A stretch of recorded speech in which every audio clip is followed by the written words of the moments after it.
ഏകദേശം 5000 വർഷങ്ങൾക്ക് മുൻപ് എസ്സോസ് എന്ന പ്രദേശത്ത് കാലികളെ മേയിച്ച് ജീവിച്ചവരായിരുന്നു വലേറിയൻസ്. അവിടുത്തെ 14 ഫ്ലെയിംസ് എന്നറിയപ്പെടുന്ന 14 ഭീമൻ അഗ്നിപർവ്വതങ്ങളിൽ തീതുപ്പുന്ന ഡ്രാഗണുകൾ താമസിച്ചിരുന്നു. മനുഷ്യരുമായി യാതൊരു ബന്ധവുമില്ലാതിരുന്ന ഡ്രാഗണുകളുടെ രക്തം തങ്ങളുടെ രക്തവുമായി കൂട്ടിച്ചേർത്ത് ആഭിചാര ക്രിയകളും ബ്ലഡ് മാജിക്കും ഉപയോഗിച്ച് വലേറിയൻസ് മെരുക്കി വളർത്താൻ ആരംഭിച്ചു. വലേറിയൻ ഭാഷയിലെ ചില പ്രത്യേക വാക്കുകൾ ഉപയോഗിച്ചാണ് അവർ ഡ്രാഗണുകളെ നിയന്ത്രിച്ചിരുന്നത്. ഡ്രാഗണുകളെ മെരുക്കാനുള്ള ഈ കഴിവ് തങ്ങളുടെ രക്തത്തിൽ മാത്രമായി നിലനിൽക്കണമെന്ന് ആഗ്രഹിച്ച വലേറിയൻസ് സ്വന്തം കുടുംബത്തിനുള്ളിൽ നിന്ന് മാത്രം വിവാഹം കഴിക്കുന്ന രീതി പിന്തുടർന്നു. ബ്ലഡ് ഓഫ് ദി ഡ്രാഗൺ എന്ന് പറയുന്ന ഈ രക്തശുദ്ധിയുള്ളവർക്ക് മാത്രമേ ഡ്രാഗണുകളെ നിയന്ത്രിക്കാൻ സാധിക്കുള്ളൂ. ഡ്രാഗൺ ലോർഡ്സ് എന്ന് വിളിച്ചിരുന്ന ഇത്തരത്തിലുള്ള 40 പ്രഭു കുടുംബങ്ങളായിരുന്നു വലേറിയയുടെ ഭരണം നിയന്ത്രിച്ചിരുന്നത്. അവരിൽപ്പെട്ട ഒരു കുടുംബമായിരുന്നു ടാർഗേറിയൻസ്. അങ്ങനെയിരിക്കെ ടാർഗേറിയൻ കുടുംബത്തിലെ ഡെയ്നിസ് എന്ന പെൺകുട്ടി വലേറിയയുടെ നാശത്തെക്കുറിച്ച് ഒരു സ്വപ്നം കണ്ടു. വലേറിയ തീയിലും കടലിലും മുങ്ങിപ്പോകുമെന്ന് അവൾ തന്റെ പിതാവായ എയ്നാർ ടാർഗേറിയനെ അറിയിച്ചു. മറ്റു പ്രഭുക്കന്മാർ അവരെ പരിഹസിച്ചെങ്കിലും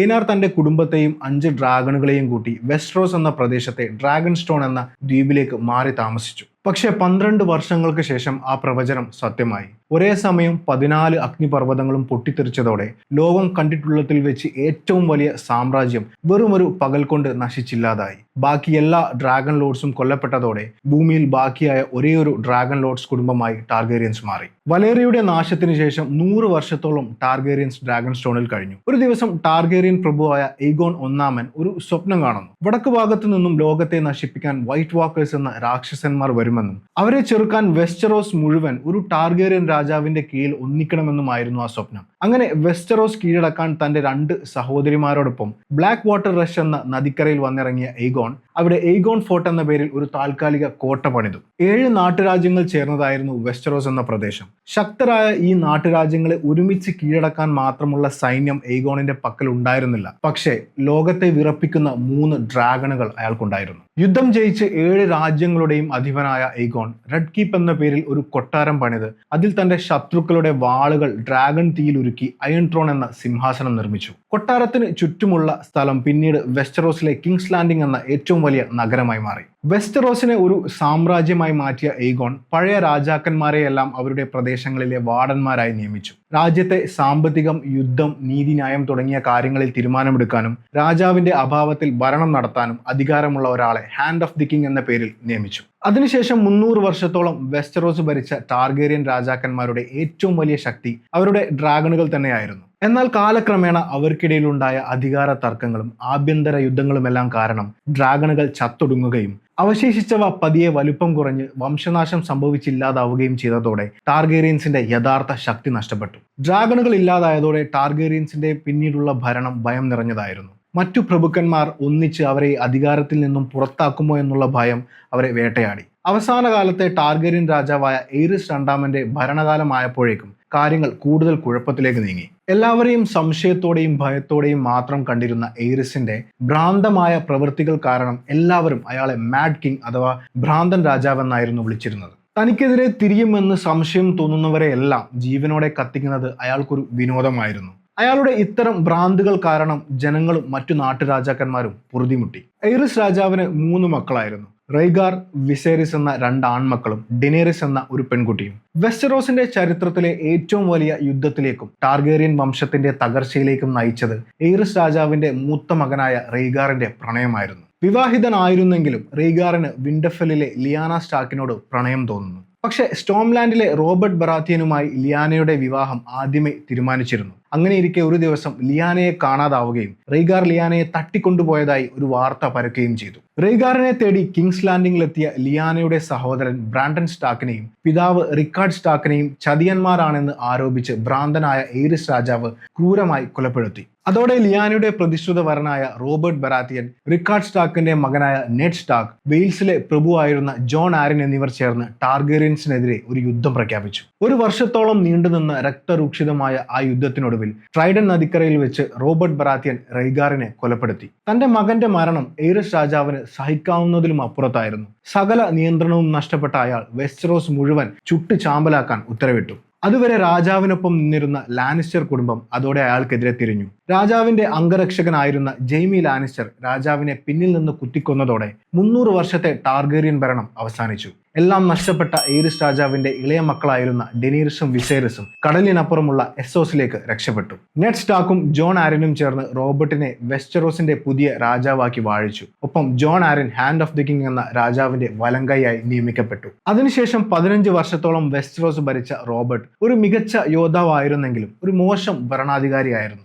ഭരണം മുഴുവൻ ഹാൻഡായ ജോൺ ആരനെ ഏൽപ്പിച്ച് റോബർട്ട് ഉള്ള സമയം അത്രയും മദ്യപാനത്തിനും നായാട്ടിനും ആഘോഷങ്ങൾക്കുമായി ചെലവഴിച്ചു. റോബർട്ടിന്റെ ഭരണകാലത്ത് ഏറ്റവും കൂടുതൽ നേട്ടമുണ്ടാക്കിയത് ലാനിസ്റ്റർ കുടുംബമായിരുന്നു. സ്വർണ്ണഖനികളാൽ സമ്പുഷ്ടമായ പടിഞ്ഞാറൻ പ്രവിശ്യയിലെ പ്രഭുവായ ടൈവൻ ലാനിസ്റ്റർ ആയിരുന്നു വെസ്റ്ററോസിലെ ഏറ്റവും വലിയ ധനികൻ. ഒരു വലിയ യുദ്ധം കാരണം സാമ്പത്തികമായി തകർന്ന രാജ്യം മുന്നോട്ട് കൊണ്ടുപോവാൻ ലാനിസ്റ്റർമാരുടെ സഹായം കൂടിയേ തീരൂ എന്ന അവസ്ഥയിൽ റോബർട്ട് ടൈവന്റെ മകളായ സെർസിയെ വിവാഹം ചെയ്തു. അതോടെ സെർസി വെസ്റ്ററോസിലെ രാജ്ഞിയായി. പഴയ രാജാവിനെ ചതിച്ചു കൊന്നവനായിട്ടും സെർസിയുടെ സ്വാധീനം കാരണം അവളുടെ സഹോദരനായ ജെയ്മിയെ തന്നെ റോബർട്ട് തന്റെ അംഗരക്ഷകനാക്കി. റോബർട്ടിന്റെ ആഡംബര ജീവിതവും ധൂർത്തും കാരണം രാജ്യം വലിയ കടക്കണിയിലായി. ഈ കടത്തിന്റെ ഭൂരിഭാഗവും അയാൾ വാങ്ങിയത് ടൈവൻ ലാനിസ്റ്ററിൽ നിന്നായിരുന്നു. അതോടെ പണവും സ്വാധീനവും ഉപയോഗിച്ച് കിങ്സ് ലാൻഡിങ്ങിലെയും കൊട്ടാരത്തിലെയും പ്രധാന തസ്തികകളിലെല്ലാം ലാനിസ്റ്റർ കുടുംബം പിടിമുറുക്കി. ചുരുക്കത്തിൽ റോബർട്ട് രാജാവായിരുന്നെങ്കിലും വെസ്റ്ററോസിന്റെ യഥാർത്ഥ നിയന്ത്രണം പതുക്കെ ലാനിസ്റ്റർമാരുടെ കൈകളിലേക്ക് നീങ്ങുകയായിരുന്നു. യുദ്ധത്തിന് ശേഷം തന്റെ കോട്ടയായ വിൻഡർഫെല്ലിലേക്ക് തിരിച്ചുപോയ നെഡ് സ്റ്റാർക്ക് നോർത്ത് സൈഡിന്റെ വാർഡനായി ചുമതലയേറ്റു. വെസ്റ്ററോസിലെ ഏറ്റവും വലിയ ഭാഗമാണ് നോർത്ത്. മനുഷ്യർ വരുന്നതിന് ആയിരക്കണക്കിന് വർഷങ്ങൾക്ക് മുൻപ് ചിൽഡ്രൻ ഓഫ് ദി ഫോറസ്റ്റ് എന്ന മന്ത്രവിദ്യകൾ അറിയാമായിരുന്ന ഒരു വർഗമായിരുന്നു അവിടെ താമസിച്ചിരുന്നത്. പിന്നീട് അവിടെ എത്തിയ മനുഷ്യർ കാടുകൾ വെട്ടി നശിപ്പിക്കാനും അവരുടെ ജീവിതവും ആചാരങ്ങളും തടസ്സപ്പെടുത്താനും തുടങ്ങി.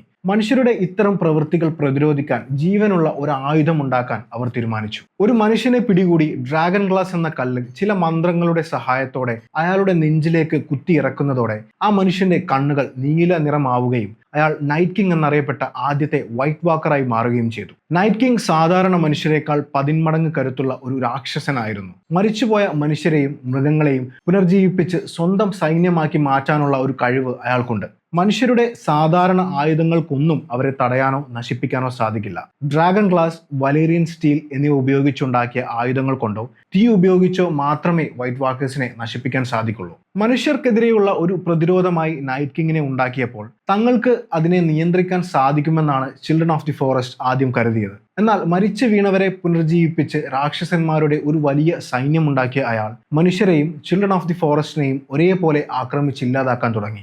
ജീവനുള്ള എല്ലാത്തിനെയും പൂർണ്ണമായും ഇല്ലാതാക്കി അവരുടേതായ ഒരു ലോകമുണ്ടാക്കുക എന്നതായി പിന്നീട് അവരുടെ പ്രധാന ലക്ഷ്യം. വൈറ്റ് വാക്കേഴ്സ് ആദ്യമായി ലോകത്തെ ആക്രമിച്ചപ്പോൾ മനുഷ്യരും ചിൽഡ്രൻ ഓഫ് ദി ഫോറസ്റ്റും ചേർന്ന് അവരെ വടക്കേ അറ്റത്തേക്ക് തുരത്തി മഞ്ഞുകട്ടകൾ കൊണ്ട് അവിടെ ഒരു കൂറ്റൻ മതിൽ നിർമ്മിച്ചു. ദി വാൾ എന്ന് വിളിക്കുന്ന ഈ മതിൽ നിർമ്മിച്ച സമയത്ത് അതിനുള്ളിൽ ചിൽഡ്രൻ ഓഫ് ദി ഫോറസ്റ്റ് ചില മന്ത്രവിദ്യകൾ ചെയ്തിരുന്നു. ഇത് കാരണം വൈറ്റ് വാക്കേഴ്സിന് മതിൽ കടന്ന് തെക്കോട്ട് വരാൻ സാധിക്കില്ല. വൈറ്റ് വാക്കേഴ്സ് എന്തെങ്കിലും തിരിച്ചു വരുമോ എന്ന ഭയമുണ്ടായിരുന്ന മനുഷ്യർ ആ മതിലിനപ്പുറത്തെ കാടുകൾ നിരീക്ഷിക്കാൻ വേണ്ടി കാസിൽ ബ്ലാക്ക് എന്ന കോട്ടയും നൈറ്റ്സ് വാച്ച് എന്ന ഒരു കാവൽ സൈന്യവും രൂപീകരിച്ചു. ആ മതിൽ കാക്കുക എന്നൊരു ലക്ഷ്യം മാത്രമുള്ള ഇവർക്ക് വെസ്റ്ററോസിലെ അധികാര തർക്കങ്ങളിൽ ഇടപെടാനുള്ള അനുമതിയില്ലായിരുന്നു. എല്ലാവരെയും തുല്യമായി മാത്രം കണ്ടിരുന്ന നൈറ്റ്സ് വാച്ചിൽ ആരുടെയും മുൻകാല ജീവിതത്തിന് പ്രാധാന്യമുണ്ടായിരുന്നില്ല. ഇതുകൊണ്ട് തന്നെ അനാഥരും പാവപ്പെട്ടവരും കുറ്റവാളികളും പിതാക്കളുടെ സ്വത്തുക്കളിലോ സ്ഥാനമാനങ്ങളിലോ അവകാശങ്ങളില്ലാത്ത പ്രഭുക്കന്മാരുടെ ജാരസന്തതികളുമൊക്കെ അവിടെ ചേർന്നിരുന്നു. നൈറ്റ്സ് വാച്ചിൽ അംഗങ്ങളാകുന്ന ആളുകൾ അവരുടെ പഴയ ജീവിതം പാടെ ഉപേക്ഷിക്കണം. അവർക്ക് കുടുംബജീവിതമോ സ്വത്തുക്കൾ കൈവശം വെക്കാനോ സാധിക്കില്ല. ഒരിക്കൽ പ്രതിജ്ഞ ചൊല്ലി അംഗമായാൽ മരണം വരെ അവിടെ കഴിയണം. അവിടെ നിന്നും ഒളിച്ചോടാൻ ശ്രമിച്ചാൽ വധശിക്ഷയായിരിക്കും അവർക്ക് ലഭിക്കുക. കാലക്രമേണ വൈറ്റ് വാക്കേഴ്സ് വെറും ഒരു കെട്ടുകഥയായി മാറിയതോടെ നൈറ്റ്സ് വാച്ചിന്റെ പ്രാധാന്യം പതിയെ നഷ്ടപ്പെട്ടു. മതിലിനപ്പുറത്തെ കാട്ടിൽ ജീവിക്കുന്ന വൈൽഡിങ്സ് എന്ന കാട്ടുമനുഷ്യർ മതിൽ കടന്ന് ഗ്രാമങ്ങൾ കൊള്ളയടിക്കുന്നത് തടയുക എന്നത് മാത്രമായി അവരുടെ ജോലി. അങ്ങനെ നൈറ്റ്സ് വാച്ചും ആ വലിയ മതിലുമടങ്ങുന്ന നോർത്തിന്റെ വാർഡനായ നെഡ് സ്റ്റാർക്ക് തന്റെ ഭാര്യയായ കേറ്റ്ലിനോടും 5 മക്കളോടും കൂടെ വിൻഡർഫെൽ എന്ന കോട്ടയിൽ ജീവിച്ചു. മൂത്ത മകനായ റോബ്, ഇളയ കുട്ടിയായ ബ്രാൻ, റിക്കോൺ എന്നീ 3 ആൺകുട്ടികളും സാൻസ, ആര്യ എന്നീ 2 പെൺമക്കളുമായിരുന്നു അദ്ദേഹത്തിന് ഉണ്ടായിരുന്നത്. മൂത്ത മകളായ സാൻസ മറ്റു പ്രഭുക്കന്മാരുടെ പെൺമക്കളെ പോലെ തയ്യലും നൃത്തവും ഒക്കെ പഠിക്കുമ്പോൾ ഇളയ മകളായ ആര്യ ആൺകുട്ടികളെ പോലെ വാൾപ്പയറ്റും അമ്പെയ്ത്തും ഒക്കെ പഠിക്കാനാണ് ആഗ്രഹിച്ചത്. ഇവരോടൊപ്പം നെഡ് സ്റ്റാർക്കിന്റെ ജാരസന്തതിയായ ജോൺ സ്നോയും അവരുടെ സഹായിയായി അയൺ ഐലൻഡ്സിലെ പ്രഭുവിന്റെ മകനായ തിയോൺ ഗ്രേജോയ് എന്ന പയ്യനും ഉണ്ടായിരുന്നു. അങ്ങനെ വർഷങ്ങൾ കടന്നുപോയി. പതിവ് പോലെ വൈൽഡ്ലിങ്സിന്റെ സാന്നിധ്യം അന്വേഷിച്ച് മതിലിനപ്പുറത്തെ കാട്ടിലേക്ക് പോയ നൈറ്റ് വാച്ചിലെ 3 റേഞ്ചർമാരിൽ 2 പേർ വൈറ്റ് വാക്കേഴ്സിന്റെ ആക്രമണത്തിൽ കൊല്ലപ്പെട്ടു. നൈറ്റ് വാച്ചിലേക്ക് തിരിച്ചു പോകാതെ ഒളിച്ചോടാൻ ശ്രമിച്ച മൂന്നാമൻ വിന്റർഫെല്ലിലെ പട്ടാളക്കാരുടെ കയ്യിൽപ്പെടുന്നു. താൻ വൈറ്റ് വാക്കേഴ്സിനെ കണ്ടുവെന്നും ആ വിവരം ഗ്രാമത്തിലുള്ളവരെ അറിയിക്കാനാണ് ഇങ്ങോട്ട് വന്നതെന്നും അയാൾ പറഞ്ഞെങ്കിലും നൈറ്റ് വാച്ചിന്റെ നിയമം തെറ്റിച്ച കാരണം ചൂണ്ടിക്കാണിച്ച് നെഡ് സ്റ്റാർക്ക് അയാളെ വധിക്കുന്നു. തിരിച്ച് വിന്റർഫെല്ലിലേക്ക് പോകുന്ന വഴിയിൽ ചത്തുകിടക്കുന്ന ഒരു ചെന്നായയെയും അതിന്റെ ചെറിയ കുഞ്ഞുങ്ങളെയും അവർ കണ്ടു. അമ്മ മരിച്ച കുട്ടികൾ പട്ടിണി കിടന്ന് മരിക്കുന്നതിനേക്കാൾ നല്ലത് അവയെ കൊന്നുകളയുന്നതാണെന്ന് നെഡ് സ്റ്റാർക്ക് പറഞ്ഞപ്പോൾ ജോൺ സ്നോ അവരെ തടഞ്ഞു. സ്റ്റാർ കുടുംബത്തിന്റെ ചിഹ്നമായ ചെന്നായ്ക്കളെ കൊല്ലാതെ വളർത്തുകയാണ് വേണ്ടതെന്നും സ്റ്റാർക്കിന്റെ 5 മക്കൾ ഓരോ കുഞ്ഞുങ്ങളെ വളർത്തിയാൽ പോരെയെന്നുമുള്ള അവന്റെ ചോദ്യം കേട്ട നെഡ് അവറ്റകളെ കൂടെ കൂട്ടാൻ അനുമതി നൽകി. പോകാൻ നേരം ഒരു കുഞ്ഞിനെ കൂടെ കിട്ടിയപ്പോൾ അതിനെ ജോൺ സ്നോ വളർത്താൻ തീരുമാനിച്ചു. തിരികെ വീട്ടിലെത്തിയ നെഡ് സ്റ്റാർക്കിന് കിങ്സ് ലാൻഡിങ്ങിലുള്ള രാജാവിന്റെ കൊട്ടാരത്തിൽ നിന്നും ഒരു സന്ദേശം ലഭിക്കുന്നു. രാജാവിന്റെ ഹാൻഡ് ആയിരുന്ന ജോൺ ആരൻ മരിച്ചുവെന്നും രാജാവും കുടുംബവും നെഡിനെ കാണാൻ വിന്റർഫെല്ലിലേക്ക് വരുന്നുണ്ടെന്നുമായിരുന്നു ആ സന്ദേശം. അങ്ങനെ രാജാവായ റോബർട്ട് ബറാത്തിയനും ഭാര്യ സെർസി ലാനിസ്റ്ററും അവരുടെ മകൻ ജോഫ്രിയോടൊപ്പം വിന്റർഫെല്ലിലെത്തി. കൂടെ സെർസിയുടെ സഹോദരന്മാരായ ടിറിയൻ ലാനിസ്റ്ററും ജെയ്മി ലാനിസ്റ്ററും ഉണ്ടായിരുന്നു.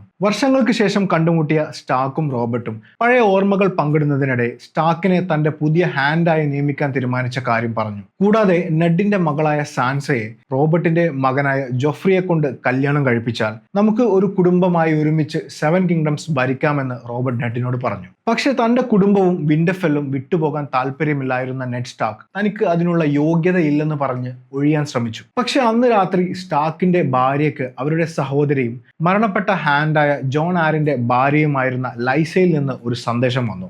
ജോണിനെ ലാനിസ്റ്റേഴ്സ് കൊന്നതാണെന്നും രാജാവിന്റെ ജീവൻ അപകടത്തിലാണെന്നുമായിരുന്നു ആ സന്ദേശം. ഇതറിയുന്ന നെഡ് സ്റ്റാർക്ക് തന്റെ സുഹൃത്തു കൂടിയായ റോബർട്ടിനെ രക്ഷിക്കാൻ അയാളുടെ ഹാൻഡ് ആവാമെന്ന് തീരുമാനിക്കുന്നു. ഇതിനിടയിൽ നെഡ് സ്റ്റാർക്കിന്റെ ചെറിയ മകൻ ബ്രാൻ സ്റ്റാർക്ക് പഴയൊരു ഗോപുരത്തിൽ വെച്ച് രാജ്ഞിയായ സെർസി ലാനിസ്റ്ററും അവളുടെ സഹോദരൻ ജെയ്മി ലാനിസ്റ്ററും തമ്മിലുള്ള അവിഹിത ബന്ധം നേരിൽ കാണുന്നു. ഈ രഹസ്യം പുറത്തറിയാതിരിക്കാൻ ജെയ്മി ബ്രാനിനെ ഗോപുരത്തിന് മുകളിൽ നിന്ന് താഴേക്ക് തള്ളിയിടുന്നു. ആ വീഴ്ചയിൽ ബ്രാൻ മരിച്ചില്ലെങ്കിലും അവന് കണ്ണു തുറക്കാനോ സംസാരിക്കാനോ സാധിക്കാത്ത അവസ്ഥയിലായി. അതേസമയം നെഡിനെ സന്ദർശിക്കാനെത്തിയ അയാളുടെ അനുജനും നൈറ്റ് വാച്ചിലെ ഫസ്റ്റ് റേഞ്ചറുമായ ബെഞ്ചൻ സ്റ്റാർക്കിന്റെ കൂടെ നെഡിന്റെ ജാരസന്തതിയായ ജോൺ സ്നോ നൈറ്റ് വാച്ചിൽ ചേരാൻ പോകുന്നതിന് മുൻപ് തന്റെ സഹോദരങ്ങളോട് യാത്ര പറയുന്ന ജോൺ ആയോധന കലകളിൽ താല്പര്യമുണ്ടായിരുന്ന ആര്യയ്ക്ക് ഒരു ചെറിയ വാൾ സമ്മാനിച്ചു. ജോണിന്റെ കൂടെ രാജ്ഞി സെർസിയുടെ അനുജനും കുള്ളനുമായ ടിറിയൻ ലാനിസ്റ്ററും ഉണ്ടായിരുന്നു. കഥകളിൽ മാത്രം കേട്ടിട്ടുള്ള ആ വലിയ മതിലും കാസിൽ ബ്ലാക്ക് എന്ന കോട്ടയും കാണാനും അതിനെക്കുറിച്ച് പഠിക്കാനുമായിരുന്നു അയാൾ അവരോടൊപ്പം പോയത്. അവരോടൊപ്പം തന്നെ പുതിയ ഹാൻഡായി നിയമിക്കപ്പെട്ട നെഡ് സ്റ്റാർക്ക് റോബർട്ടിനൊപ്പം കിങ്സ് ലാൻഡിങ്ങിലേക്കും യാത്ര തിരിച്ചു. ഒപ്പം തന്റെ പെൺമക്കളായ സാൻസയും ആര്യയും ഉണ്ടായിരുന്നു. പക്ഷെ അന്ന് രാത്രി വിന്റർഫെല്ലിൽ ബ്രാനിനെ കൊല്ലാൻ ഒരാൾ കത്തിയുമായി കയറി വന്നു. അവന്റെ അമ്മ കെയ്റ്റ്ലിൻ അയാളെ തടയാൻ ശ്രമിച്ചെങ്കിലും അയാളുടെ ആക്രമണത്തിൽ മുറിവേറ്റ് വീണുപോകുന്നു. അപ്പോഴേക്കും ബ്രാൻ വളർത്തിയ ചെന്നായ അവിടെ എത്തി അയാളെ ആക്രമിച്ച് കൊന്നുകളഞ്ഞു. ഈ സംഭവത്തോടെ കെയ്റ്റ്ലിൻ സ്റ്റാർക്കിന് ഒരു സംശയമുണ്ടായി. 10 വയസ്സ് മാത്രമുള്ള തന്റെ മകനെ കൊല്ലാൻ ആരാണ് എന്തിനാണ് ശ്രമിക്കുന്നത്? അവൻ വീണ ടവറിന്റെ മുകളിൽ പോയി പരിശോധിച്ച അവർക്ക് രാജ്ഞി സെർസിയുടെ നീണ്ട മുടി അവിടെ നിന്നും കിട്ടുന്നു. ലാനിസ്റ്റർ കുടുംബത്തിലുള്ളവരുടെ വെളുത്ത മുടിയാണതെന്ന് മനസ്സിലാക്കിയ അവർ തന്റെ മൂത്ത മകനായ റോബിനോടും മറ്റു ഉപദേഷ്ടാക്കളോടും ഈ കാര്യം പങ്കുവച്ചു. പുറത്തറിയാൻ പാടില്ലാത്ത എന്തോ തന്റെ മകൻ കണ്ടതുകൊണ്ടാണ് അവർ അവനെ കൊല്ലാൻ ശ്രമിക്കുന്നതെന്നും അത് ലാനിസ്റ്റേഴ്സ് തന്നെ ആവാനാണ് സാധ്യതയെന്നും ഊഹിക്കുന്ന അവർ ഈ വിവരം എത്രയും പെട്ടെന്ന് നെഡിനെ അറിയിക്കാൻ തീരുമാനിക്കുന്നു. മറ്റാരെങ്കിലും അയച്ചാൽ ഈ വിവരങ്ങൾ ചോർന്നു പോകുമെന്ന് ഭയന്ന കെയ്റ്റ്ലിൻ നെഡിനെ കാണാൻ കിങ്സ് ലാൻഡിങ്ങിലേക്ക് രഹസ്യമായി ഒറ്റയ്ക്ക് പോകാൻ തീരുമാനിച്ചു. അതേസമയം കിങ്സ് ലാൻഡിങ്ങിലേക്ക് പോകുന്ന രാജാവും സംഘവും വിശ്രമത്തിനായി ഒരു സ്ഥലത്ത് തമ്പടിച്ചു. അവിടെ വെച്ച് രാജാവിന്റെ മകൻ ജോഫ്രിയും നെഡിന്റെ ഇളയ മകൾ ആര്യയും തമ്മിൽ ഒരു വഴക്കുണ്ടാകുന്നു. ആര്യയെ ഉപദ്രവിക്കാൻ ശ്രമിച്ച ജോഫ്രിയെ ആര്യയുടെ ചെന്നായ നിമേറിയ ആക്രമിച്ച് പരിക്കേൽപ്പിച്ചു. ഈ കാരണം കാണിച്ച് താൻ ഏറെ സ്നേഹിക്കുന്ന ആ ചെന്നായെ അവർ കൊല്ലുമെന്ന ഭയത്തിൽ അവൾ അതിനെ കാട്ടിൽ ഉപേക്ഷിച്ചു. ജോഫ്രിയെ ആക്രമിച്ചു എന്ന പേരിൽ ചെന്നായ്ക്കളെ കൊല്ലാൻ സെർസിയുടെ നിർബന്ധത്തിന് വഴങ്ങി റോബർട്ട് ഉത്തരവിട്ടു. അങ്ങനെ സാൻസയുടെ ചെന്നായയെ മനസ്സില്ലാ മനസ്സോടെ നെഡ് കൊന്നുകളഞ്ഞു. അങ്ങനെ കിങ്സ് ലാൻഡിങ്ങിൽ എത്തിയ പുതിയ ഹാൻഡായ നെഡ് സ്റ്റാർക്ക് കൊട്ടാരത്തിലെ സ്മോൾ കൗൺസിൽ എന്ന് വിളിക്കുന്ന പ്രധാന ഉപദേഷ്ടാക്കളുടെ മീറ്റിംഗിൽ പങ്കെടുക്കുന്നു. നെഡിനെ കൂടാതെ 4 പേരായിരുന്നു ആ കൗൺസിലിൽ ഉണ്ടായിരുന്നത്. രാജാവിന്റെ സാമ്പത്തിക ഉപദേഷ്ടാവായ ബെയ്ലിഷ്, രഹസ്യ ചാര വിഭാഗത്തിന്റെ തലവനായ വാരിസ്, നിയമ ഉപദേഷ്ടാവും രാജാവിന്റെ അനുജനുമായ റൺലി, ഗ്രാൻഡ് മാസ്റ്റർ എന്ന രാജാവിന്റെ മുഖ്യ ഉപദേഷ്ടാവായ പൈസൽ എന്നിവരായിരുന്നു അവർ. ഈ മീറ്റിംഗിനിടെ രാജാവിന്റെ ശ്രദ്ധയില്ലായ്മയും ധൂർത്തും കാരണം രാജ്യം വലിയ കടക്കണിയിലാണെന്നും ഏകദേശം 60 ലക്ഷം കോയിൻസ് ലാനിസ്റ്റർ കുടുംബത്തിന് നൽകാനുണ്ടെന്നും നെഡ് മനസ്സിലാക്കി. സിംഹാസനത്തിന് ചുറ്റുമുള്ള ഉപദേഷ്ടാക്കൾ സത്യസന്ധരല്ലെന്നും എല്ലാവരും അവരവരുടെ നേട്ടങ്ങൾക്ക് വേണ്ടി മാത്രമാണ് സംസാരിക്കുന്നതെന്നുമുള്ള തോന്നലും അതോടൊപ്പം നെഡിനുണ്ടായി. അപ്പോഴേക്കും നെഡിന്റെ ഭാര്യ കേറ്റ്ലിൻ രഹസ്യമായി കിങ്സ് ലാൻഡിങ്ങിലെത്തി. അവർ എത്തുന്ന വിവരം ചാരന്മാർ വഴി നേരത്തെ അറിഞ്ഞിരുന്ന ബെയിലിഷും വാരിസും അവരെ ബെയിലിഷ് നടത്തുന്ന വേശ്യാലയത്തിലേക്ക് കൂട്ടിക്കൊണ്ടുപോകുന്നു. കേറ്റ്ലിൻ അവിടെ എത്തിയ വിവരം മറ്റുള്ളവർ അറിയാതിരിക്കാനായിരുന്നു അവളുടെ ബാല്യകാല സുഹൃത്തു കൂടിയായിരുന്ന ബെയിലിഷ് അങ്ങനെ ചെയ്തത്. അവിടെ വെച്ച് ബ്രാനിനെ ആക്രമിക്കാൻ ഉപയോഗിച്ച കത്തി പരിശോധിക്കുന്ന ബെയിലിഷ് അത് ടിറിയൻ ലാനിസ്റ്ററിൻ്റെതാണെന്ന് കേറ്റ്ലിനോട് പറഞ്ഞു. ഈ വിവരങ്ങളെല്ലാം നെഡിനെ നേരിട്ട് കണ്ടറിയിക്കുന്ന കേറ്റ്ലിനോട് ലാനിസ്റ്റർമാരാണ് ഇത് ചെയ്തത് എന്ന കൃത്യമായ തെളിവുകളില്ലാതെ നമുക്കൊന്നും ചെയ്യാൻ സാധിക്കില്ലെന്ന് പറയുന്ന നെഡ് കേറ്റ്ലിനെ ആശ്വസിപ്പിച്ച് വിൻഡർഫെല്ലിലേക്ക് അയക്കുന്നു. അതേസമയം ജോൺ സ്നോ നൈറ്റ്സ് വാച്ചിൽ പുതിയ റിക്രൂട്ടുകൾക്കൊപ്പം പരിശീലനം തുടങ്ങിയിരുന്നു. എന്നാൽ വടക്കൻ രാജ്യത്തിലെ പ്രഭുവിന്റെ മകനായ ജോൺ മറ്റ് സാധാരണക്കാരായ കൂട്ടാളികളെക്കാൾ വളരെ മികച്ചൊരു യോദ്ധാവായിരുന്നു. അവിടെ വെച്ച് ജോണിന് സാംവൽ ടാളി എന്ന പുതിയൊരു സുഹൃത്തിനെ കിട്ടി. സാംവൽ വായിക്കാൻ ഏറെ ഇഷ്ടപ്പെടുന്നവനായിരുന്നു. എന്നാൽ യുദ്ധം ചെയ്യാനോ ഒരു വാൾ നേരെ പിടിക്കാൻ പോലും അവൻ അറിയില്ലായിരുന്നു. വീഴ്ചയിൽ പരിക്കേറ്റ് ബോധരഹിതനായി കിടക്കുകയായിരുന്ന ബ്രാൻ കണ്ണു തുറന്നെങ്കിലും നടന്ന കാര്യങ്ങളൊന്നും അവൻ ഓർമ്മയില്ലായിരുന്നു. കൂടാതെ അവന്റെ കാലുകളുടെ ചലനശേഷി എന്നേക്കുമായി നഷ്ടപ്പെട്ടിരുന്നു. ഈ വിവരങ്ങൾ അറിയുന്ന ജോൺ സ്നോ നൈറ്റ്സ് വാച്ചിലെ സന്ദർശനത്തിന് ശേഷം കിങ്സ് ലാൻഡിങ്ങിലേക്ക് മടങ്ങുകയായിരുന്ന ടിറിയൻ ലാനിസ്റ്ററോട് യാത്രക്കിടെ വിൻഡർഫെല്ലിൽ പോവുകയാണെങ്കിൽ ബ്രാനെ കണ്ട് തന്റെ അന്വേഷണം അറിയിക്കണമെന്ന് പറയുന്നു. അങ്ങനെ വിൻഡർഫെല്ലിൽ എത്തിയ ടിറിയന് ബ്രാന്റെ അവസ്ഥയിൽ വളരെ വിഷമം തോന്നി. ഒരു കുള്ളൻ എന്ന നിലയിൽ സമൂഹത്തിൽ നേരിടുന്ന ഒറ്റപ്പെടലുകളെ കുറിച്ച് നന്നായി അറിയാവുന്നതിനാൽ കാലുകൾ തളർന്ന ബ്രാന് കുതിരപ്പുറത്ത് യാത്ര ചെയ്യാൻ സഹായിക്കുന്നതിനായി ഒരു പ്രത്യേകതരം സാഡിൽ ഉണ്ടാക്കാനുള്ള ഒരു രൂപരേഖ സമ്മാനിച്ച ശേഷം ടിറിയൻ കിങ്സ് ലാൻഡിങ്ങിലേക്ക് യാത്ര തിരിച്ചു. ഇതിനിടെ നെഡ് സ്റ്റാർക്ക് കിങ്സ് ലാൻഡിങ്ങിലെ അപകടങ്ങൾ ഓരോ ദിവസവും കൂടുതൽ മനസ്സിലാക്കുകയായിരുന്നു.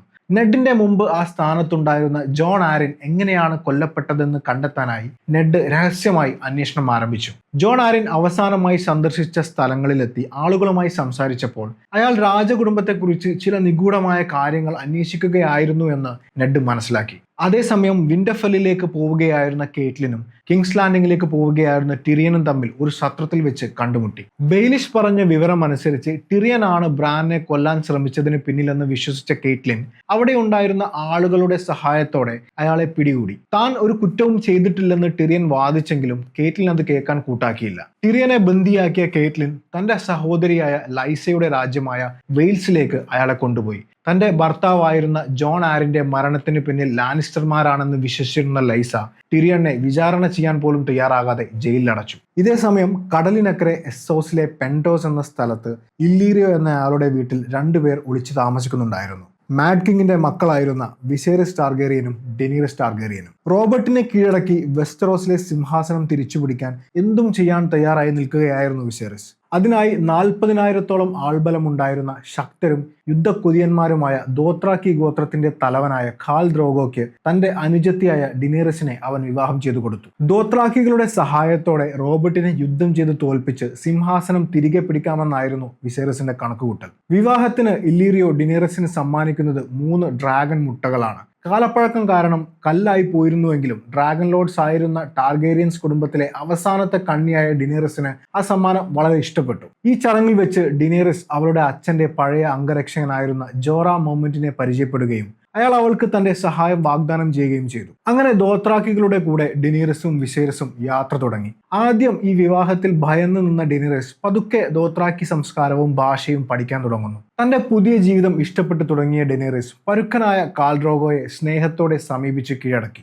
ദ്രോഗോയുമായുള്ള ആ ബന്ധം അവൾക്ക് ഗോത്രത്തിൽ വലിയ ബഹുമാനം നേടിക്കൊടുത്തു. അവർ അവളെ ദോത്രാക്കി ഭാഷയിൽ രാജ്ഞി എന്ന അർത്ഥമുള്ള ഖലീസി എന്ന് വിളിക്കാൻ തുടങ്ങുകയും അവൾ ഗർഭിണിയാവുകയും ചെയ്തു. എന്നാൽ വിസേരിസിന് ഇതൊന്നും ഇഷ്ടപ്പെടുന്നുണ്ടായിരുന്നില്ല. ഡെനീറിസിനെ ഖാൽ ദ്രോഗോയ്ക്ക് വിവാഹം ചെയ്ത് നൽകിയതിനു പകരമായി അവന് കൊടുക്കാമെന്നേറ്റ സൈന്യം കിട്ടാൻ വൈകിയപ്പോൾ വിസേരിസ് രോഷാകുലനായി. ഇനിയും കാത്തു നിൽക്കാൻ പറ്റില്ലെന്ന് പറഞ്ഞ് ബഹളം വെക്കുന്ന വിസേരിസ് ഡെനീറിസിന്റെ വയറ്റിൽ വളരുന്ന കുഞ്ഞിനെ കൊല്ലുമെന്ന് ഭീഷണി മുഴക്കി. തന്റെ ഭാര്യയെയും അവളുടെ വയറ്റിലുള്ള കുഞ്ഞിനെയും ആക്രമിച്ച വിസേരിസിനെ ഖാൽ ദ്രോഗോ നിഷ്കരണം കൊന്നുകളയുന്നു. എന്നാൽ ടാർഗേറിയൻസ് തനിക്കെതിരെ പടയൊരുക്കം നടത്തുന്നതറിയുന്ന റോബർട്ട് എത്രയും പെട്ടെന്ന് ഡിനേറിസിനെയും അവളുടെ വയറ്റിൽ വളരുന്ന കുഞ്ഞിനെയും കൊന്നുകളയാൻ ഉത്തരവിടുന്നു. കൗൺസിലിലെ എല്ലാവരും ഈ തീരുമാനത്തോട് യോജിച്ചപ്പോൾ ഇനിയും ജനിക്കാത്ത ഒരു കുട്ടിയെയും അതിന്റെ അമ്മയെയും കൊല്ലുന്നത് ശരിയല്ല എന്ന് വിശ്വസിച്ച നെഡ് സ്റ്റാർക്ക് മാത്രം അതിനോട് വിയോജിച്ചു. കൂടാതെ ദോത്രാക്കികൾക്ക് കടൽ കടന്ന് കിങ്സ് ലാൻഡിംഗിൽ എത്താൻ സാധിക്കില്ലെന്നും ഇനി അവർ എത്തിയാലും നമുക്ക് നേരിടാവുന്നതേ ഉള്ളൂ എന്നും നെഡ് പറഞ്ഞു. ഇതിന്റെ പേരിൽ റോബർട്ടും നെഡും തമ്മിൽ വലിയ തർക്കങ്ങളുണ്ടായി. ഒടുവിൽ ഈ ക്രൂരതയ്ക്ക് താൻ കൂട്ടുനിൽക്കില്ല എന്ന് പറഞ്ഞുകൊണ്ട് ഹാൻഡ് ഓഫ് ദി കിങ് സ്ഥാനം രാജിവെച്ച് വിന്റർഫെല്ലിലേക്ക് മടങ്ങാൻ നെഡ് തയ്യാറെടുത്തു. പോകാൻ തയ്യാറെടുക്കുന്ന നെഡിനെ കാണാനെത്തിയ ബെയിലിഷ് ജോൺ ആരിന്റെ മരണത്തെക്കുറിച്ച് ചില വിവരങ്ങൾ തന്റെ പക്കലുണ്ടെന്നും അതറിയാൻ തന്റെ കൂടെ വരാനും ആവശ്യപ്പെട്ടു.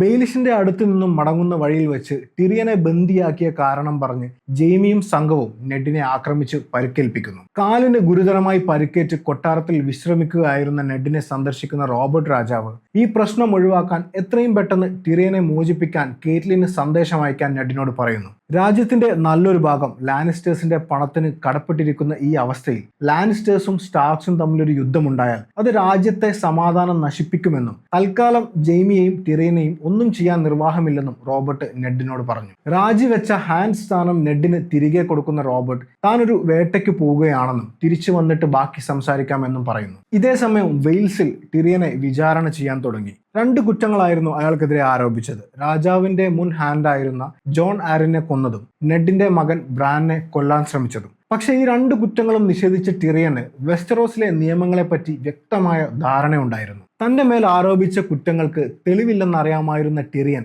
അത്തരം സന്ദർഭങ്ങളിൽ ഉപയോഗിക്കാറുള്ള ട്രയൽ ബൈ കോമ്പാക്ട് എന്ന വിചാരണ രീതി ആവശ്യപ്പെട്ടു. അതായത് കുറ്റാരോപിതനും കുറ്റം ആരോപിക്കുന്നവരും തമ്മിൽ വാൾപ്പയറ്റ് നടത്തി അതിൽ ജയിക്കുന്നവർക്ക് നീതി ലഭിക്കുന്ന രീതി. എന്നാൽ കുള്ളനായ ടിറിയനും സ്ത്രീകളായ കേറ്റ്ലിനും ലൈസയ്ക്കും തമ്മിൽ യുദ്ധം ചെയ്യാൻ സാധിക്കാത്തതിനാൽ 2 ഭാഗത്തു നിന്നും ഓരോ പോരാളികളെ ഇവർക്ക് വേണ്ടി യുദ്ധം ചെയ്യാൻ തിരഞ്ഞെടുക്കാം. വെയിൽസിലെ എല്ലാ വീരന്മാരും ലൈസയ്ക്ക് വേണ്ടി പോരാടാൻ തയ്യാറായി. തനിക്ക് വേണ്ടി പോരാടാൻ തന്റെ സഹോദരനായ ജെയ്മിയെ വിളിച്ചു വരുത്താൻ ടിറിയൻ ആവശ്യപ്പെട്ടെങ്കിലും ഒരുപാട് ദൂരെയുള്ള അയാൾ വരുന്നതുവരെ കാത്തിരിക്കാൻ പറ്റില്ല എന്ന് ലൈസ പറഞ്ഞു. വെസ്റ്ററോസിലെ ഏറ്റവും ധനികനായ ടൈവൻ ലാനിസ്റ്ററുടെ മകനാണ് ടിറിയൻ എന്ന് മനസ്സിലാക്കുന്ന ബ്രോൺ എന്നൊരു കൂലിപ്പടയാളി അയാൾക്ക് വേണ്ടി പോരാടാൻ തയ്യാറായി. ഒരു നല്ല പോരാളിയായിരുന്ന ബ്രോൺ ലൈസയുടെ ചാമ്പ്യനെ തോൽപ്പിച്ച് ടിറിയനെ അവിടെ നിന്നും മോചിപ്പിച്ചു. ഇതിനിടയിൽ നെഡിന്റെ ഭാര്യ കേറ്റ്ലിന്റെ നാടായ റിവർലാൻഡിൽ ഒരു കൂട്ടം ആക്രമികൾ ഗ്രാമങ്ങൾ കൊള്ളയടിക്കുകയും ആളുകളെ കൊല്ലുകയും ചെയ്യുന്നു എന്ന പരാതിയുമായി ചില ആളുകൾ കൊട്ടാരത്തിലെത്തി. രാജാവിന്റെ അസാന്നിധ്യത്തിൽ നെഡായിരുന്നു കാര്യങ്ങൾ തീരുമാനിച്ചിരുന്നത്.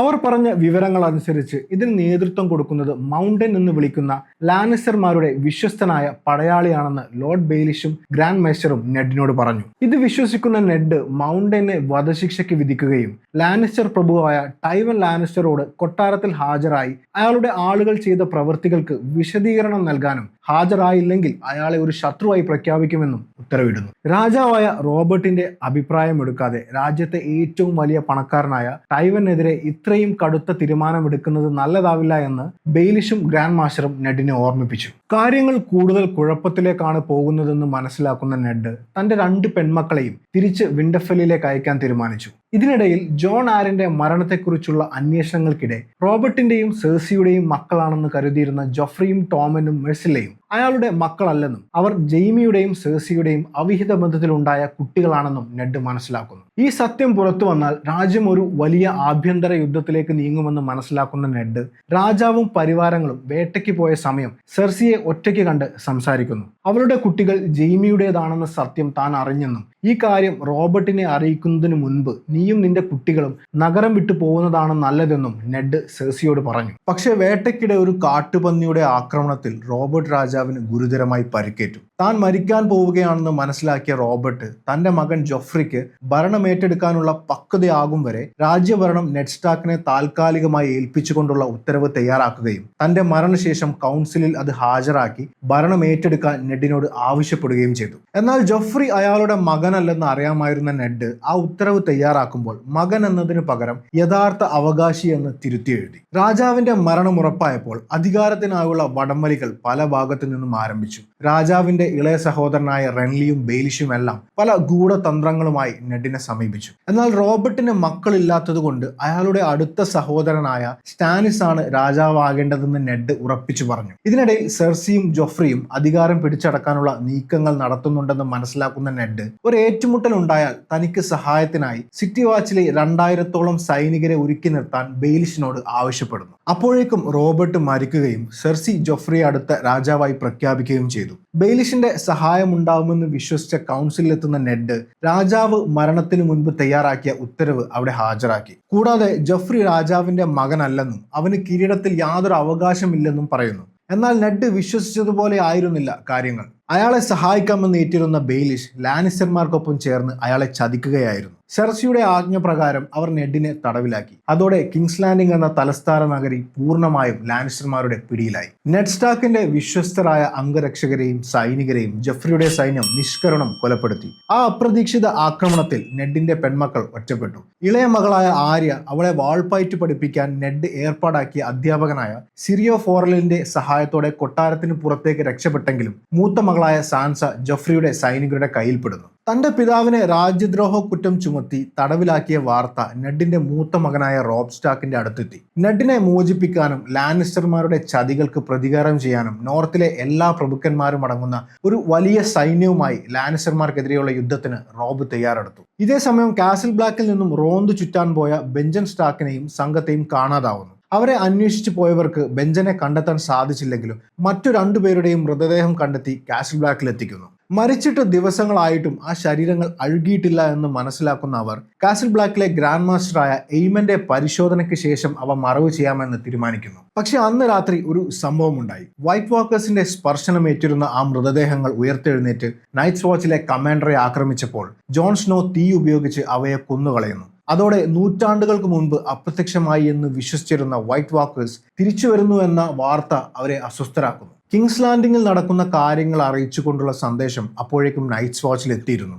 തന്റെ അച്ഛനും സഹോദരങ്ങളും അപകടത്തിലാണെന്നും റോബ് ഒരു യുദ്ധത്തിന് തയ്യാറെടുക്കുകയാണെന്നും അറിയുന്ന ജോൺ അസ്വസ്ഥനായി. റോബിന്റെ കൂടെ യുദ്ധത്തിൽ പങ്കെടുത്ത് തന്റെ കുടുംബത്തെ രക്ഷിക്കാൻ അവൻ ആഗ്രഹിച്ചെങ്കിലും കാസിൽ ബ്ലാക്കിലെ നിയമപ്രകാരം ജോണിന് അവിടെ നിന്ന് പോവാനുള്ള അനുമതിയില്ലായിരുന്നു. ഇതിനിടെ റോബർട്ടിന്റെ കൽപ്പന പ്രകാരം ഡിനേറിസിനെ കൊല്ലാനുള്ള പദ്ധതിയുമായി ലോർഡ് വാരിസിന്റെ ചാരന്മാർ പുറപ്പെട്ടിരുന്നു. ഒരു പട്ടണത്തിൽ വെച്ച് വിഷം കലർത്തിയ വീഞ്ഞ് നൽകി ഡിനേറിസിനെ കൊല്ലാൻ ശ്രമിച്ച ചാരനെ അവരുടെ അംഗരക്ഷകനായ ജോറ പിടികൂടി. ഈ വിവരം അറിയുന്ന കാൾ ദ്രോഗോ തന്റെ ഭാര്യയെയും കുട്ടിയെയും കൊല്ലാൻ ശ്രമിച്ച രാജാവിനെ കൊന്ന് വെസ്റ്ററോസിന്റെ സിംഹാസനം അവൾക്ക് സമ്മാനമായി നൽകുമെന്ന് പ്രതിജ്ഞയെടുത്തു. അതിനുശേഷം യാത്ര തുടർന്ന കാൾ ദ്രോഗോയും സംഘവും ഒരു ഗ്രാമം കൊള്ളയടിക്കുന്നു. കീഴടക്കുന്ന ഗ്രാമങ്ങളിലെ പുരുഷന്മാരെയും കുട്ടികളെയും കൊന്നുകളയുന്നതും സ്ത്രീകളെ ബലാത്സംഗം ചെയ്യുന്നതും അവരുടെ രീതിയായിരുന്നു. ഈ ക്രൂരതകൾ ഡിനേറിസ് തടയാൻ ശ്രമിക്കുന്നുണ്ടെങ്കിലും തങ്ങൾ ഒരു സ്ത്രീയുടെ വാക്ക് കേൾക്കാറില്ലെന്നും ഇതാണ് തങ്ങളുടെ രീതിയെന്നും പറഞ്ഞ് അവരത് തുടർന്നപ്പോൾ അവൾ തന്റെ ഭർത്താവും അവരുടെ നേതാവുമായ കാൾ ദ്രോഗോയോട് അവരെ തടയാൻ ആവശ്യപ്പെട്ടു. അവളുടെ അഭ്യർത്ഥന മാനിച്ച് ആ സ്ത്രീകളെയും കുട്ടികളെയും വെറുതെ വിടാൻ ദ്രോഗോ ആവശ്യപ്പെട്ടപ്പോൾ ഒരു സ്ത്രീയുടെ വാക്ക് കേൾക്കുന്നവൻ ദോത്രാക്കികളുടെ നേതാവാകാൻ യോഗ്യനല്ലെന്നും ഇത് ഞങ്ങളുടെ അവകാശമാണെന്നും പറഞ്ഞ് മറ്റൊരു ദോത്രാക്കി ദ്രോഗോയെ ആക്രമിച്ചു. ഒരു ഏറ്റുമുട്ടലിൽ ദ്രോഗോ അവനെ കൊന്നുകളഞ്ഞെങ്കിലും ആ ഏറ്റുമുട്ടലിൽ ദ്രോഗോയ്ക്ക് നെഞ്ചിൽ വാളുകൊണ്ട് ഒരു മുറിവേൽക്കുന്നു.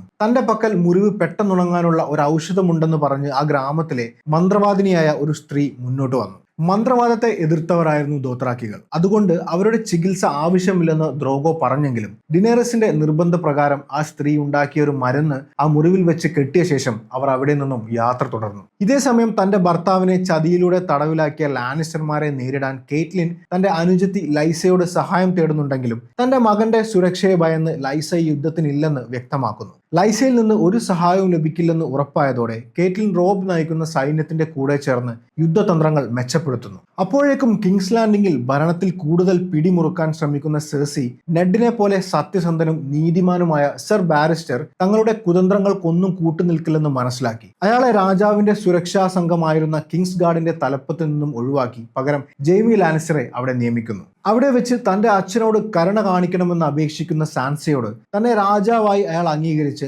ചെയ്ത കുറ്റങ്ങളെല്ലാം ഏറ്റുപറഞ്ഞാൽ അയാൾക്ക് മാപ്പ് നൽകുന്ന കാര്യം പരിഗണിക്കാമെന്ന് ജോഫ്രി പറയുന്നു. ഇതിനിടെ സാൻസ തനിക്ക് വേണ്ടി ജോഫ്രിയോട് സംസാരിച്ചതും തന്റെ മകൻ റോബും ഭാര്യയും ലാനിസ്റ്റർമാർക്കെതിരെ യുദ്ധം പ്രഖ്യാപിച്ചതും തടവിലായിരുന്ന നെഡിനെ വാരിസ് അറിയിക്കുന്നു. സത്യസന്ധതയ്ക്കും നീതിക്കുമൊന്നും ഇവിടെ യാതൊരു വിലയുമില്ലെന്നും തൽക്കാലം സെർസിയും ജോഫ്രിയും പറയുന്നത് അനുസരിക്കുന്നതാണ് ജീവൻ നിലനിർത്താനുള്ള വഴിയെന്നും അയാൾ ഉപദേശിക്കുന്നു. ഇതേസമയം യുദ്ധത്തിന് പുറപ്പെട്ട റോബ് സ്റ്റാർക്കിന്റെ സൈന്യത്തിന് കിങ്സ് ലാൻഡിംഗിലേക്ക് പോകണമെങ്കിൽ ഗ്രീൻ ഫോർക്ക് എന്ന നദി മുറിച്ചു കടക്കണമായിരുന്നു. ഈ നദിക്ക് കുറുകെയുള്ള ഏക പാലം നിയന്ത്രിക്കുന്നത് ദ ട്വിൻസ് എന്ന കോട്ടയുടെ അധിപനായ വാൾഡർ ഫ്രീ പ്രഭുവാണ്. ഈ പാലത്തിലൂടെ കടന്നുപോയാൽ മാത്രമേ റോബിന് ലാനിസ്റ്റർ സൈന്യത്തെ അപ്രതീക്ഷിതമായി ആക്രമിക്കാൻ കഴിയുമായിരുന്നുള്ളൂ. അതുകൊണ്ട് തന്നെ ഫ്രേയുമായി സംസാരിച്ച് പാലം കടക്കാൻ അനുമതി നേടാനും യുദ്ധത്തിൽ സഹായം ആവശ്യപ്പെടാനും കേറ്റ്ലിൻ ഫ്രേയെ ചെന്ന് കാണുന്നു. പക്ഷെ അവരെ സഹായിക്കാമെന്നിട്ട് ഫ്രേയ്ക്ക് ഒരു ഡിമാൻഡ് ഉണ്ടായിരുന്നു. യുദ്ധത്തിന് ശേഷം തന്റെ മക്കളിൽ ഒരാളെ റോബ് വിവാഹം കഴിക്കണം. യുദ്ധം ജയിക്കാൻ എന്തും തയ്യാറായി നിന്ന റോബ് അതെല്ലാം അംഗീകരിച്ച് ഫ്രേയുടെ സഹായത്തോടെ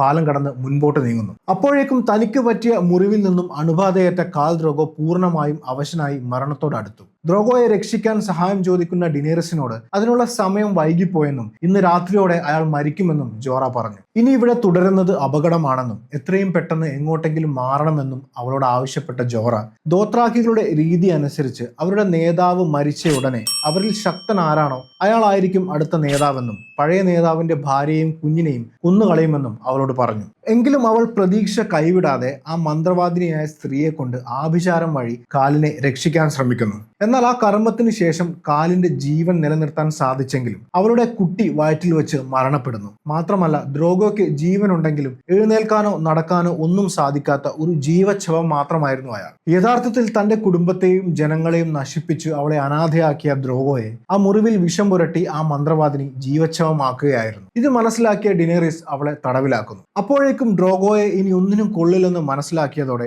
ഡിനേറിസിനോടും ഡ്രോഗോയോടും കൂറുണ്ടായിരുന്ന ചിലർ ഒഴികെ ബാക്കിയുള്ള ദോത്രാക്കി പട പുതിയൊരു നേതാവിനെ കണ്ടെത്തി അവിടെ നിന്നും പോകുന്നു. മറുഭാഗത്ത് റോബ് തന്റെ 2000 പേരടങ്ങുന്ന ഒരു ചെറിയ സൈന്യത്തെ ടൈവൻ ലാനിസ്റ്ററിന്റെ അടുത്തേക്ക് അയച്ചു. ടൈവൻ ആ ചെറിയ സൈന്യത്തെ തകർക്കുന്ന തിരക്കിലായിരുന്നപ്പോൾ റോബ് തന്റെ ബാക്കിയുള്ള സൈന്യവുമായി മറ്റൊരു വഴിക്ക് നീങ്ങി ജെയ്മി ലാനിസ്റ്ററിന്റെ സൈന്യത്തെ അപ്രതീക്ഷിതമായി ആക്രമിച്ചു. ഈ തന്ത്രം വിജയിക്കുകയും ജെയ്മി ലാനിസ്റ്റർ റോബിന്റെ പിടിയിലാവുകയും ചെയ്തു. അതേസമയം തടവിൽ കഴിയുന്ന നെഡിനെ വീണ്ടും കാണുന്ന വാരിസ് ജോഫ്രിയെ രാജാവായി അംഗീകരിച്ച് താൻ രാജ്യദ്രോഹിയാണെന്ന് പൊതുജനത്തിന് മുന്നിൽ ഏറ്റുപറഞ്ഞാൽ ഒരു പക്ഷേ ജോഫ്രി നിന്നെ വെറുതെ വിടാൻ സാധ്യതയുണ്ടെന്ന് അറിയിച്ചു. സത്യത്തിനു വേണ്ടി മരിക്കാൻ പോലും തയ്യാറായിരുന്ന നെഡ് തന്റെ പെൺമക്കളായ സാൻസയുടെയും ആര്യയുടെയും ജീവൻ രക്ഷിക്കാൻ വേണ്ടി ആ വാഗ്ദാനം അംഗീകരിക്കാൻ തീരുമാനിച്ചു. അങ്ങനെ ജോഫ്രിയുടെയും സർസിയുടെയും മറ്റു ഉപദേഷ്ടാക്കളുടെയും മുന്നിൽ വെച്ച് പൊതുമധ്യത്തിൽ നെഡിന്റെ വിചാരണ ആരംഭിച്ചു. നെഡ് താൻ രാജ്യദ്രോഹിയാണെന്ന് സമ്മതിക്കുകയും ജോഫ്രിയെ രാജാവായി അംഗീകരിക്കുകയും ചെയ്തു. സെർസിയും മറ്റു ഉപദേഷ്ടാക്കളും നെഡിനെ കൊല്ലാതെ വിൻഡർഫെല്ലിലേക്ക് തിരിച്ചു പോകാൻ അനുവദിക്കാമെന്ന തീരുമാനത്തിലെത്തി. പക്ഷേ